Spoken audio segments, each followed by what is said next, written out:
Good morning all of you. आप सभी का स्वागत है आपके अपने चैनल साइंस दीवाने में। वीडियो को शुरू करने से पहले एक बार वीडियो को लाइक कीजिए, शेयर कीजिए अपने दोस्तों के साथ में, और जो नए आए हैं इस चैनल में वो चैनल को सब्सक्राइब कीजिए।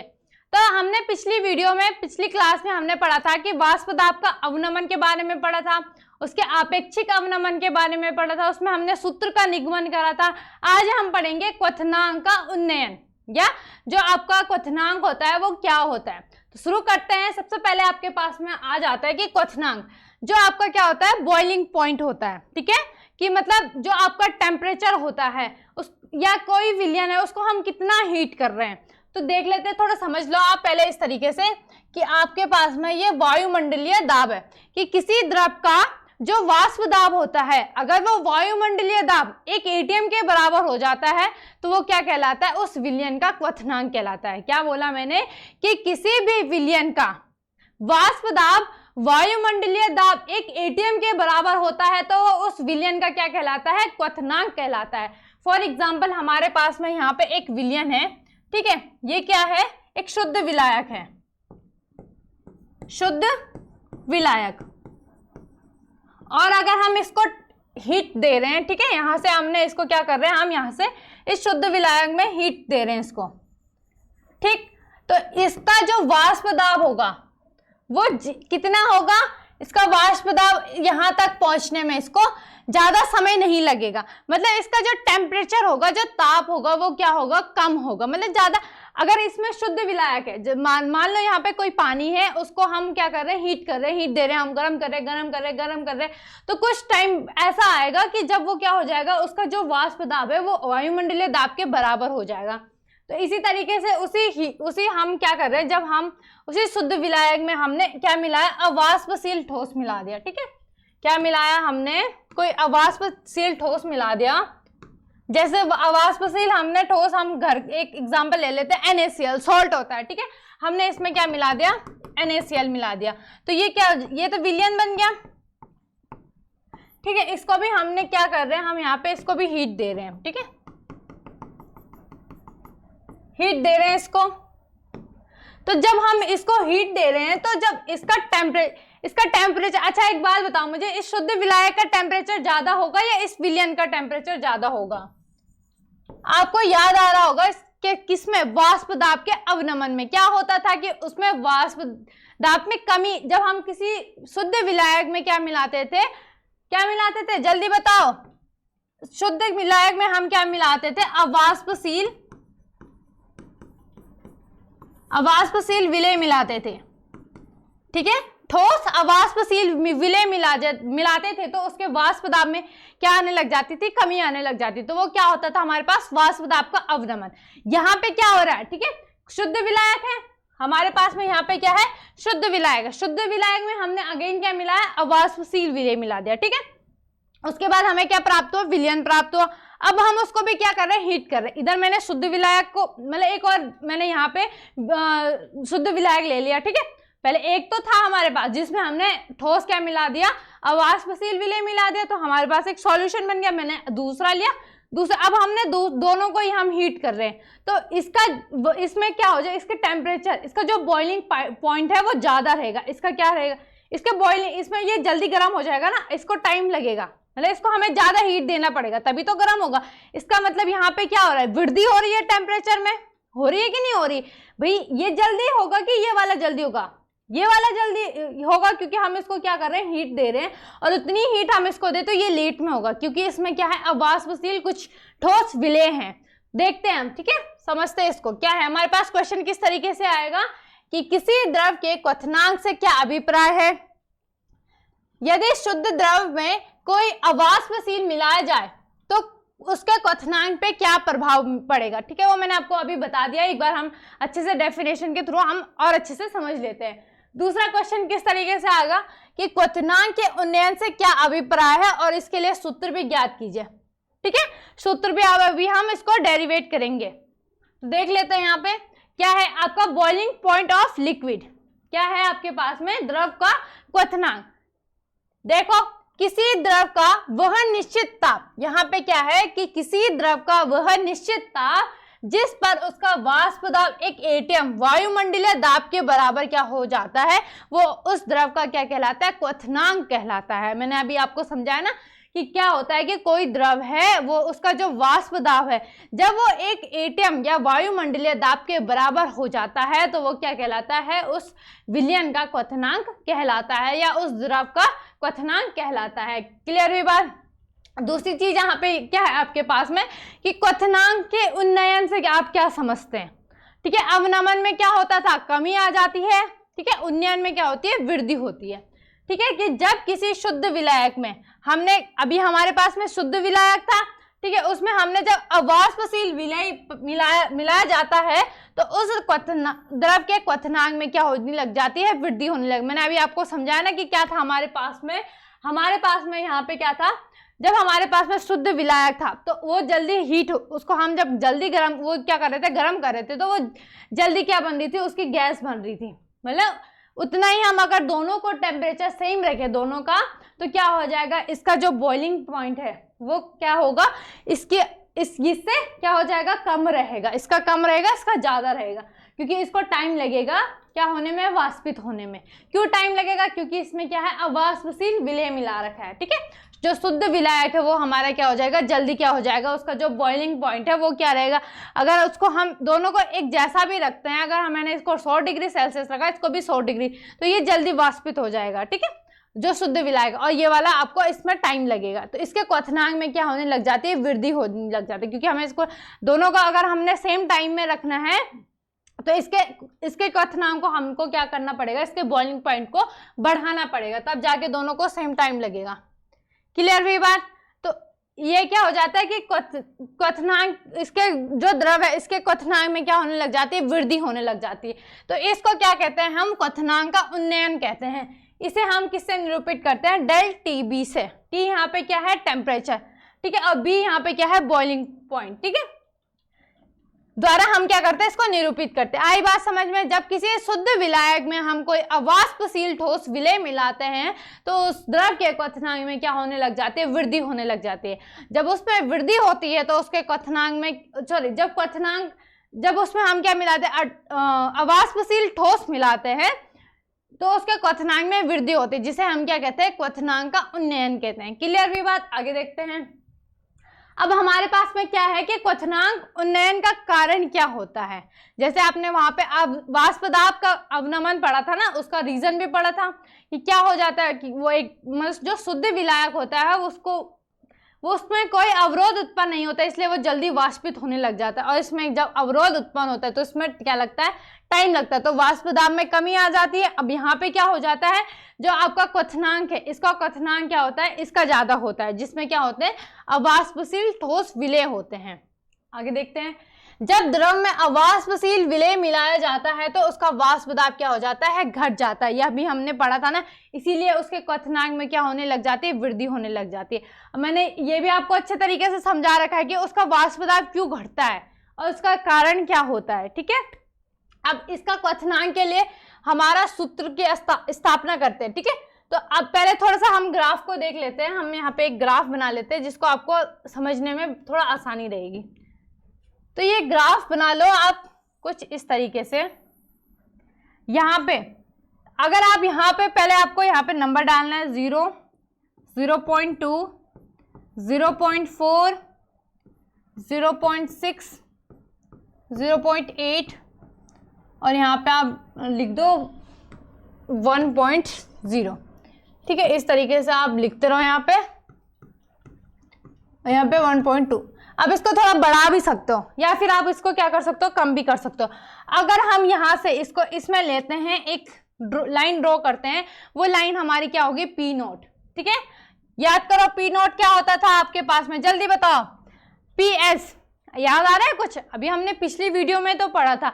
जो आपके पास में पी होता है वो क्या होता है, वाष्प दाब, और एस क्या होता है, विलयन का वाष्प दाब। और जो आपका पी नोट होता था वो या तो नियतांक होता था या क्या होता था, आपके पास में जो विलायक होता है उसका वाष्प दाब होता है, ठीक है। तो यहाँ पे हमारे पास पी नोट है। तो अगर हम इसका जो पी नोट है, इसका अगर हम जो हमारे पास ये क्या है, पी नोट, अच्छा हाँ सॉरी, पी नोट यहाँ पे क्या है आपके पास में, शुद्ध विलायक या विलायक का वाष्प दाब, वही है शुद्ध विलायक का वाष्प दाब। तो यहाँ पे हमारी ये लाइन है, ठीक है, ये कुछ इस तरीके से। तो यहाँ से ये क्या होने लग जाएगा, इसका जो शुद्ध विलायक है ये आपका एक एटीएम है ना, एक वायुमंडलीय दाब है ये, तो यहाँ से ये क्या होने लग जाए, जब हम इसके टेम्परेचर को बढ़ा रहे हैं तो यहाँ तक ये पहुँच जाएगा। उसके बाद ये यहाँ से क्या हो जाएगा, आपकी ये लाइन बिल्कुल सीधी आ जाएगी, ठीक है, कुछ इस तरीके से आ जाएगी ये। क्लियर हुई बात? एक अच्छे से ड्रॉ कर लेती हूँ ना मैं इस लाइन को। चलो ये लाइन आपकी कुछ यहाँ से आ जाएगी ऐसे बिल्कुल स्ट्रेट। आपको स्केल से खींचना है, नहीं तो क्या होगा समझ नहीं आएगा, अच्छे से ड्रॉ करना है, ठीक है। और यहाँ पे आपके पास में हम दूसरी लाइन से इसको डिनोट करते हैं, वाइट ले लेते हैं। तो यहाँ पे आपके पास में ये यहाँ से लेते हैं, ठीक है, ये आपके पास में पीएस है। पीएस क्या होगा, विलयन का वाष्प दाब, जिसमें क्या है ठोस अवाष्पशील विलेय भी है। तो ये आपका कहाँ तक जाएगा, ये थोड़ा लंबा जाएगा, इसको टाइम लगेगा ना। इसको किस चीज में टाइम लगेगा, इसको टाइम लगेगा आपके यहाँ एक एटीएम तक पहुंचने में। क्यों लगेगा, क्योंकि इसमें ठोस अवाष्पशील विलेय है। तो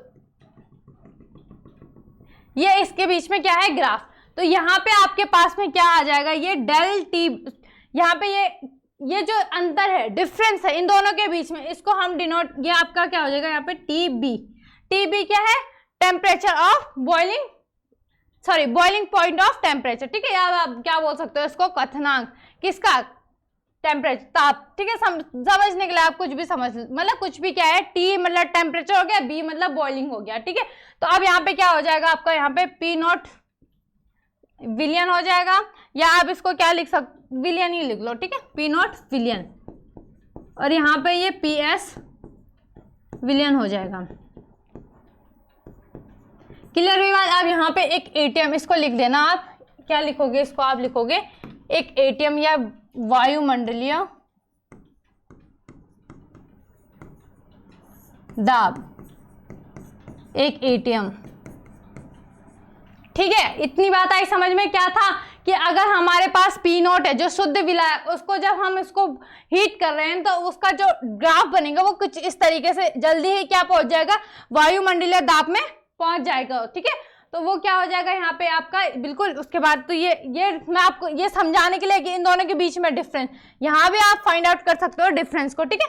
तो मैंने यहाँ पे लिखा है इसको, तो ये इन दोनों के बीच में डिफरेंस क्या हो जाएगा, टीबी हो जाएगा। अब आपको यहाँ पे लिखना है, क्या लिखोगे आप, सबसे पहले आप लिखोगे यहाँ पे डेल टीबी। अभी हमने पढ़ा था ना कि जो आपका क्वथनांक का उन्नयन होता है वो क्या होता है, डेल टीबी होता है, ठीक है। तो यहाँ पे आपका आ जाएगा del TB equal to T dash विलियन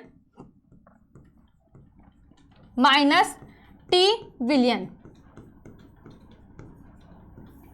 clear हुई बात? क्या है, अच्छा विलियन लिख दिया, विलायक आएगा, ठीक है, टी डैश विलायक, विलायक। अब आपको क्या लिखना है, यहाँ पे क्या लिखना है, वाष्प दाब का। यहाँ पे आप इसको भी लिख सकते हो कि ग्राफ से, ठीक है, इसका मतलब क्या है, या ग्राफ द्वारा लिख लो आप यहाँ पे ग्राफ। अच्छा क्या लिखोगे आप यहाँ पे, ग्राफ निरूपण से, ग्राफ निरूपण से हमें प्राप्त हुआ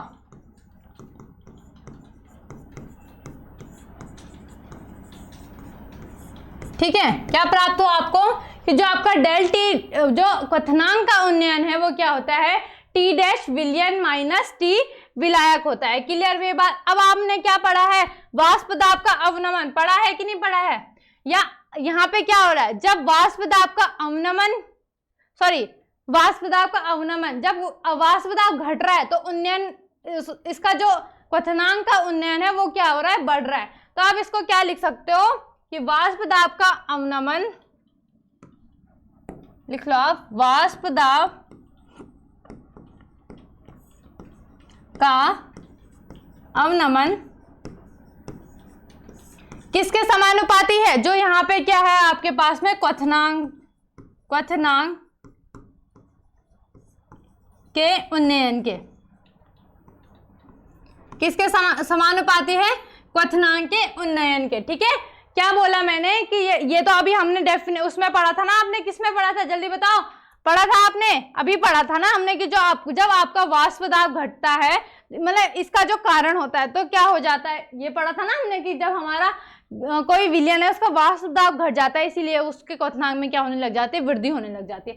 तो ये इसका क्या हो जाएगा, ठीक है। अब आपको यहाँ पे क्या लिखना है, राउल्ट नियम से, किसके नियम से, राउल्ट का नियम, राउल्ट के नियमानुसार, बिल्कुल प्रॉपर ढंग से अच्छे से लिखना है आपने, ठीक है।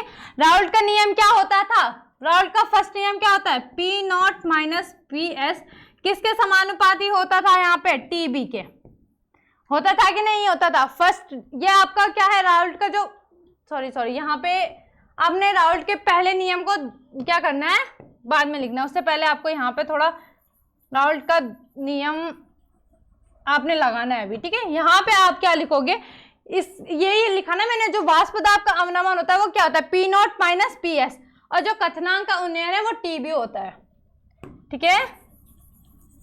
तो आप इसको थोड़ा ऊपर लिख लेते हैं हम, क्या बोला मैंने, वाष्प दाब का अवनमन क्या होता है, P not minus P S समानुपाती किसका होगा, जो आपके पास में क्वथनांक का उन्नयन होता है। क्वथनांक का उन्नयन आपके पास में किससे डिनोट करते हैं, टीबी से डिनोट करते हैं। अब आएगा आपका, अब क्या आएगा आपका, राउल्ट का नियम, ठीक है। राउल्ट के नियमानुसार,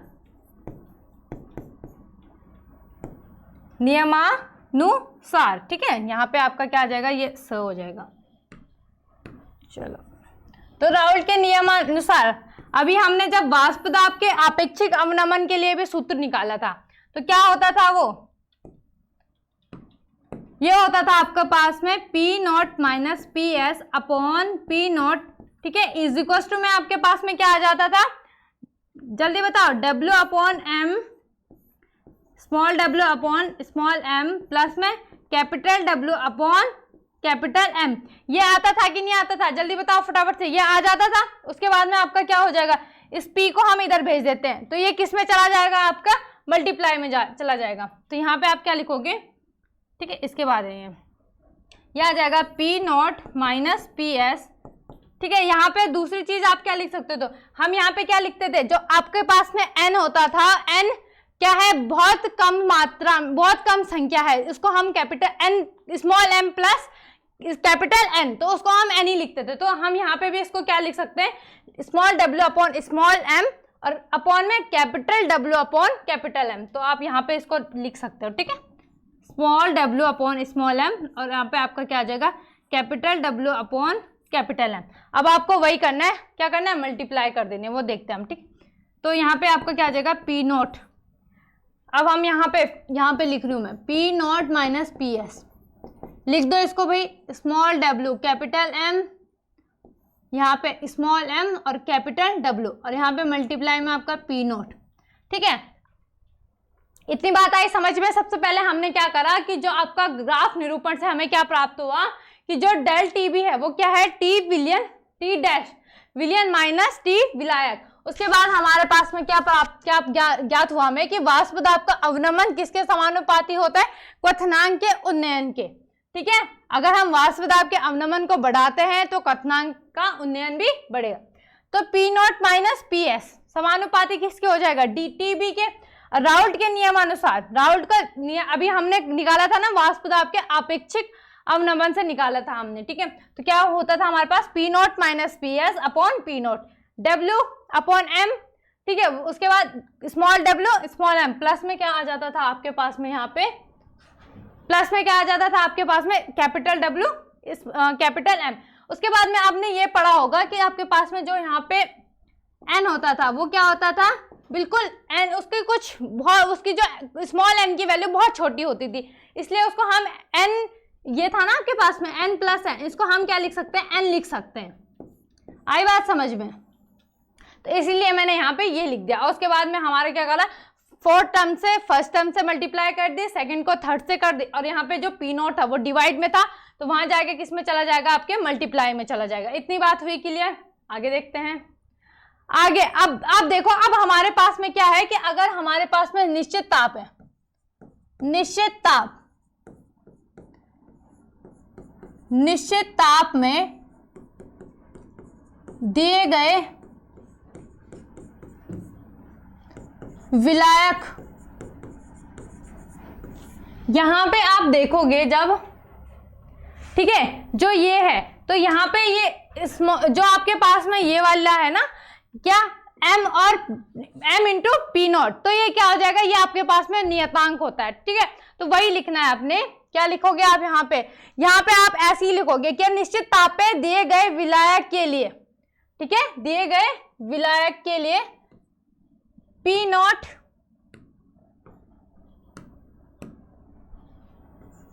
विलायक के लिए पी नॉट एम क्या हो जाएगा, नियतांक हो जाएगा,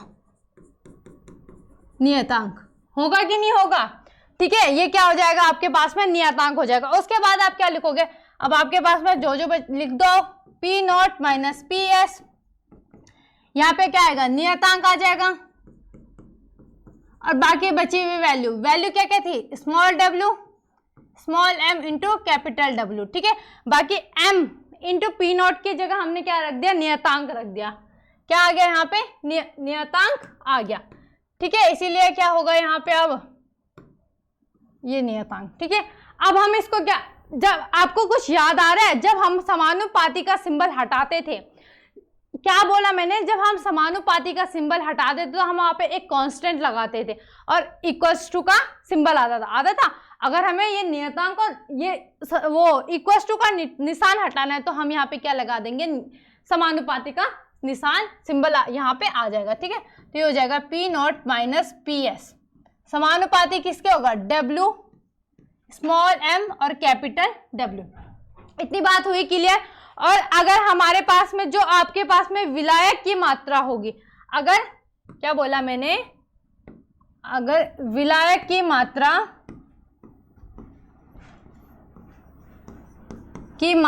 अगर केजी में होगी, विलायक की मात्रा केजी में होने पर,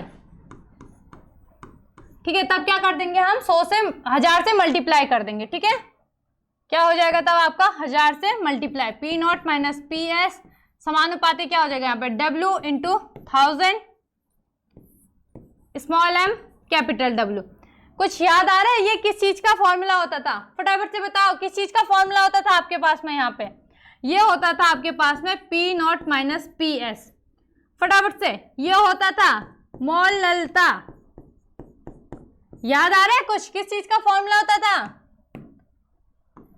मोललता क्या होती थी, किससे डिनोट करते थे हम मोललता को, स्मॉल m से, या m डैश भी बोल सकते हो आप, ठीक है, यहाँ पे हम m डैश लिख देते हैं। तो ये हो जाता था W इंटू 1000 और यहाँ पे आपका क्या आ जाता था, small w into capital W। ये किसका फॉर्मूला होता था, मोललता। तो इसका मतलब क्या है कि जो आपके पास में P not minus P S है वो किसके समानुपाती हो जाएगा, मोललता के, ठीक है। और इसको हम, ये क्या होता था, P not minus P S, ये क्या होता था हमारे पास में यहाँ पे टी भी होता था, ये क्या होता था, इसको हम क्या लिखते थे, टीबी, ठीक है, जो आपके पास में क्वथनांक होता था। ये कर दिया हमने। अब ये इसकी जगह हम क्या रख सकते हैं, इसको हम इसकी जगह रख सकते हैं, तो यहाँ पे क्या आ जाएगा, समानुपाती क्या हो जाएगा, मोललता। क्लियर। अब यहाँ से हम फिर से अगेन इसको अगर हम हटाते हैं तो यहाँ पे एक कांस्टेंट लगेगा और दूसरा क्या आ जाएगा, इक्वल्स टू का सिंबल आ जाएगा। तो यहाँ पे आपने क्या लिखना, डेल टीबी। तो del TB equals to constant क्या आएगा, के बी, और वहां पे क्या आ जाएगा आपका, मोललता। ठीक है। तो किसी भी न्यूमेरिकल में आपको क्या दे रखा होगा, ये के बी का मान जो होगा वो दे रखा होगा। यहाँ पे क्या आपका क्या आ सकता है, जो के बी है वो क्या है, मोलल उन्नयन स्थिरांक। आप इसको किस तरीके से भी लिख सकते हो, del T B equals to K B into मोललता क्या होता है आपके पास में, स्मॉल w इंटू 1000। उसके बाद में आपके पास में क्या हो जाएगा, यहाँ पे क्या हो जाएगा, यहाँ पे स्मॉल कैपिटल W और यहाँ पे स्मॉल m आ जाएगा। ठीक है। तो जो मेन फॉर्मूला है वो बन के आपके पास में ये वाला आएगा, डेल टी बी। किसी भी विलयन का या इसका जो क्वथनांक होता है डेल टी बी, वो क्या हो जाता है, के बी आपको दिया होगा। के बी क्या होता है? मोलल उन्नयन स्थिरांक, यह आपको न्यूमेरिकल में दिया होगा। और यहाँ पे मोललता, मोललता का फॉर्मूला क्या होता है? डेल डब्ल्यू इंटू 1000 और स्मॉल एम क्या होता है? अणुभार इंटू कैपिटल डब्ल्यू। इतनी बात आई समझ में? क्या क्या करा एक बार फिर से देख लेते हैं फटाफट से। सबसे पहले हमने क्या करा कि हमारे पास जो ग्राफ बना है उससे हमने समझा कि जो डेल टीबी है वो क्या है हमारे पास में, ये जो आपके पास में टी विलियन है और ये वाला विलियन है, इन दोनों का डिफरेंस है। ठीक है, तो वाष्प दाब का अवनमन किसके समानुपाती है? क्वथनांक के उन्नयन से। तो P not minus P S समानुपाती क्या हो जाएगा? टीबी। उसके बाद में राउल्ट के नियम अनुसार, राउल्ट का नियम क्या कहता है? P not minus P S upon P not, small W small M, फिर से अगेन अपॉन में small W upon small M plus capital W upon small M. अब हमने पढ़ा था ना कि हमारा जो एन होता है उसकी मात्रा बहुत कम होती है, अगर उसमें एन भी ऐड करेंगे तो उसमें कोई भी फर्क नहीं पड़ेगा, वो हमारे पास एन ही आएगा। ठीक है, ये क्लियर हुई बात। तो हमने यहाँ पे P S minus P not minus P S, तो क्या हो जाएगा? Small W upon small M, capital W upon capital M. तो अब हमारा फोर्थ वाले की इससे मल्टीप्लाई होगी, थर्ड वाले की इससे हो जाएगी। उसके बाद में आपका ये इस तरीके से कुछ आ जाएगा, P not minus P S. ठीक है, ये आपका पी नॉट किस में था? डिवाइड में था, तो वहां जाके किस में चला जाएगा? मल्टीप्लाई में चला जाएगा। क्लियर? आगे क्या है? निश्चित ताप में हमारे पास जो विलायक है उसके लिए पी नॉट इंटू एम, वो क्या हो जाएगा? कांस्टेंट हो जाएगा। ठीक है, फिर हम कांस्टेंट और इक्वल टू का सिंबल हटाते हैं तो हमारे पास एक समानुपाती का सिंबल आ जाएगा। उसके बाद अगर हमारा जो विलायक की मात्रा अगर केजी में होगी तब क्या हो जाएगा? 1000 से हम क्या कर देंगे? मल्टीप्लाई कर देंगे। क्लियर हुई बात? आगे हमने जब मल्टीप्लाई करी तो हमें क्या प्राप्त हुआ? मोललता प्राप्त हुई। तो मोललता क्या होती है आपके पास में? Small W into 1000 upon small M into capital W. Clear हुई बात? तो अब हमने पी नॉट और P S, P not minus P S हमारे पास में क्या होता है? क्वथनांक का उन्नयन। तो डेल टी बी आपके पास में आ जाएगा, यहाँ पे एक कांस्टेंट भी आएगा के बी, जिसको हम क्या बोलेंगे? मोलल उन्नयन स्थिरांक। W into 1000 upon small M into capital W. Clear हुई बात? ये क्या है आपके पास में? क्वथनांक का उन्नयन। आगे देखते हैं, न्यूमेरिकल देखते हैं, उससे अच्छे तरीके से समझ में आ जाएगा। सुक्रोज के 2.5 मोललता के जलीय विलयन का क्वथनांक ज्ञात कीजिए। अब यहाँ पे आपके पास में क्या दे रखा है? मोललता दे रखी है। मोललता कितनी दे रखी है? 2.5। दूसरी आपके पास में केबी की वैल्यू भी दे रखी है। तो जो वैल्यू दे रखी है सबसे पहले आप लिख लो। तो यहाँ पे आप लिखोगे मोललता इक्वल्स टू 2.5। ठीक है, दूसरी चीज आपके पास में केबी दे रखी है, वो भी लिख लो। 0.52 डिग्री सेल्सियस मोल। ये यूनिट आप लिख लेना। ठीक है, तो चलो लिख ही लेते हैं यार। मोल -1 kg और मोल आपका क्या आ जाएगा यहाँ पे? -1। क्लियर हुई बात? अब आपके पास में यहाँ पे क्या दे रखा है आपको?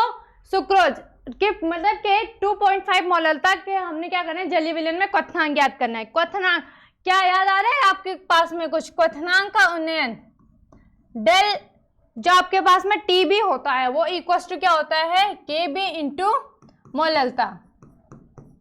अब आपको मोललता का तो फॉर्मूला यहाँ पे लिखने की जरूरत नहीं है क्योंकि आपको मोललता गिवन है, तो आप डायरेक्ट इस क्वेश्चन को कर सकते हो। तो del T B equal to आपको क्या आ जाएगा? के बी कितना है? 0.52 इंटू 2.5, तो ये आ जाएगा लगभग आपका 1.30। ठीक है, ये क्या आ जाएगा आपका? क्वथनांक का उन्नयन। यहाँ पे आपका आ जाएगा डिग्री सेल्सियस आ जाएगा। अब आपने क्या निकालना है? ये तो क्वथनांक का उन्नयन था ना, अब निकालना है हमने विलयन का क्वथनांक। विलयन का क्वथनांक, तो विलयन के क्वथनांक के लिए आपका क्या आ जाएगा? T plus del T B. तो टेम्परेचर आपके पास में कितना होता है? 100 होता है यहाँ। ठीक है, और यहाँ पे आपके पास में डेल टी बी कितना था? 1.30। तो ये आ जाएगा आपके पास में 101.30 डिग्री सेल्सियस। बट इतना इजी क्वेश्चन है ये, क्योंकि इसमें क्या दे रखा है आपके पास में ज़्यादा कैलकुलेशन नहीं है और थोड़ा ये क्या करना है समझ वाला क्वेश्चन भी है। क्योंकि यहाँ पे आप जब आप देखोगे आप सोचोगे आप तो इसमें तो कुछ वैल्यू ही नहीं दे रखी है, केवल 2 वैल्यू दे रखी है, केबी की वैल्यू दे रखी है और दूसरा यहाँ पे लिखा है 2.5 मोललता। तो ये आप जैसे आपने नॉर्मलता वाले क्वेश्चन में नहीं दे रखा था आपके पास में डेसी नॉर्मल होता था, सेमी नॉर्मल होता था, ये सेम ऐसे ही है। यहाँ पे भी आपके पास में यहाँ पे ऐसा नहीं होगा कि डेसी मोललता, ठीक है, वो केवल नॉर्मलता। मैं समझा रही हूँ आपको कि मोललता में आपके पास में यहाँ पे दिया होगा, केवल वैल्यू चेंज होगी। तो ये क्वेश्चन आपके, ये न्यूमेरिकल आपके पास में इस टाइप से आ सकते हैं। आगे देखो, 18 ग्राम ग्लूकोज को 250 ग्राम जल में विलय किया जाता है तो प्राप्त जलीय विलयन का क्वथनांक और क्वथनांक में वृद्धि ज्ञात कीजिए।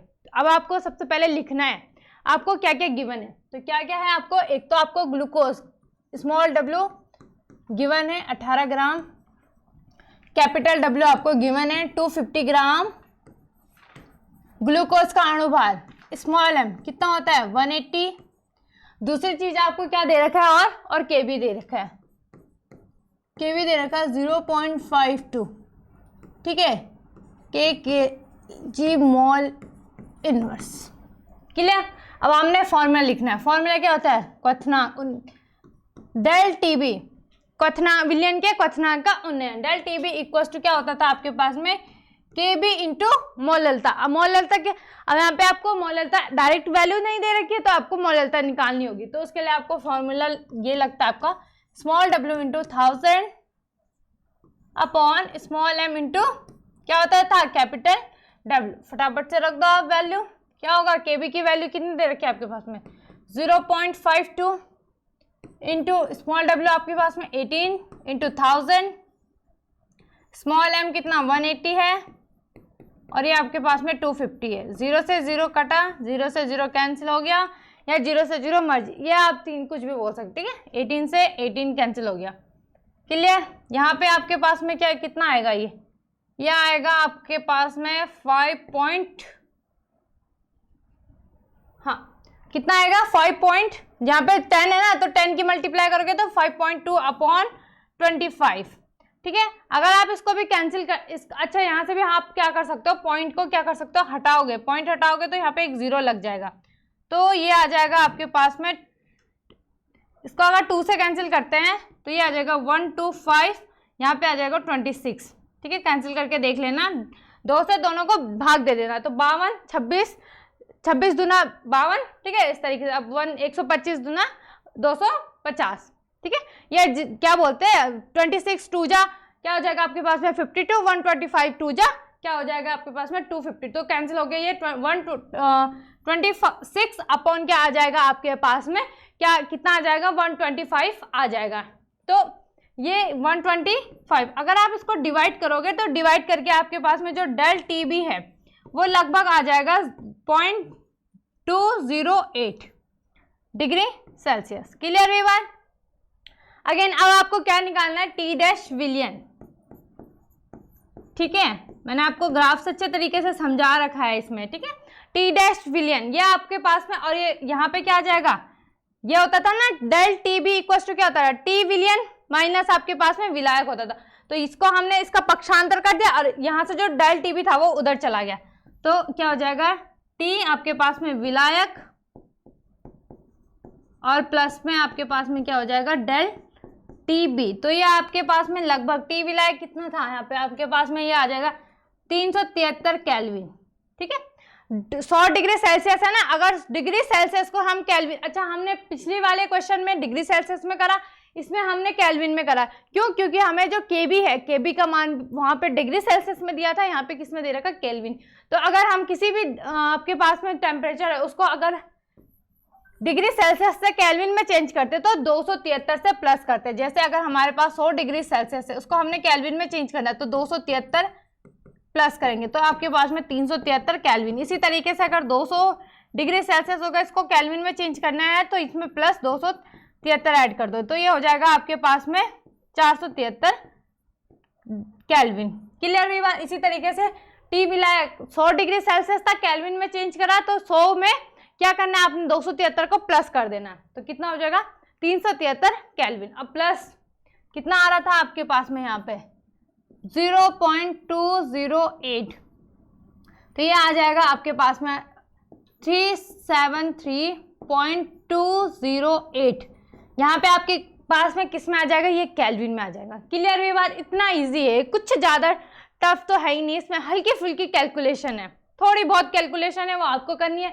प्रैक्टिस से आपकी कैलकुलेशन क्या हो जाएगी, इजी होती रहेगी, फटाफट से आप करते रहोगे, स्पीड बढ़ेगी आपकी। अब आपके पास में क्या है, एक अवास्पशील विलेय में 10 ग्राम मात्रा में 100 ग्राम बेंजीन में घोलने पर बेंजीन का क्वथनांक में 1 डिग्री। अच्छा, यहाँ पे आपके पास में क्वथनांक भी दे रखा है, क्वथनांक की वृद्धि पाई गई। तो अवास्पशील के लिए अणुभार भी आपका ज्ञात कीजिए। हमें क्या निकालना है, यहाँ पे m निकालना है, kb भी आपको दे रखा है, फटाफट से लिख दो। स्मॉल w क्या दे रखा आपको, 10 ग्राम। कैपिटल W कितना दे रखा आपको, 100 ग्राम। ठीक है, कैपिटल W कितना दे रखा आपके पास में, 100 ग्राम। और क्या दे रखा आपको यहाँ पे डेल TB भी दे रखा है, वो कितना दे रखा है, 1 दे रखा है।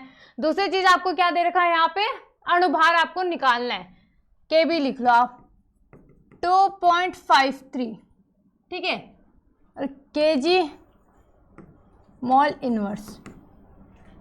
क्या निकालना है आपको, अणुभार निकालना है, अणुभार m फाइंड आउट करना है। तो फॉर्मूला लगा दो, क्या होता है, डेल TB इक्वल्स टू आपके पास में क्या होता है, kb into small w into 1000 upon small m into small m into आपके पास में कैपिटल W। तो डेल TB, kb कितना दे रखा, 2.53 इंटू W कितना है आपके पास में, 10 ग्राम इंटू 1000 अपॉन में क्या आ जाएगा, यहाँ पे m कितना दे रखा आपके पास में, यहाँ पे m ने आपको निकालना है। अब यहाँ पे डेल TB की वैल्यू भी लिख लो, ठीक है, कितना आ जाएगा, 1 ही आएगा।